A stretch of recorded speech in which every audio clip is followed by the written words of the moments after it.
I'm grateful for the privilege of meeting you and to share with you something to hopefully emphasize, again, drive the point home, if you will, just why I celebrated the fact that our ability to decide is one of our most precious freedoms.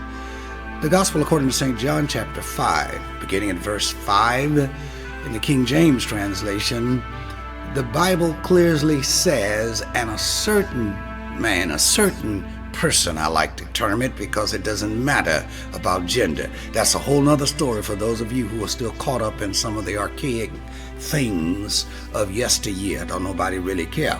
Now, this person, 38 years in a place surrounded by people who are sick, people who are in his condition and some even worse. And yet, when the master of all life approaches him and asks the question, will you?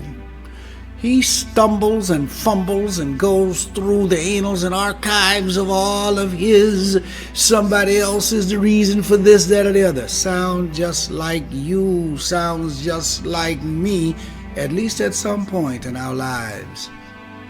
God will do for us what we cannot do for ourselves. I'm not sure that God has a long track record of doing for us what we can do. There must be some golden nuggets, some gems for our edification wrapped up in the question, will you? Do you want to? Well, for those of you who will give me the privilege of hanging out with you just for a couple of minutes or so, let's make sure that this is what we want to do. Your decision is your decision.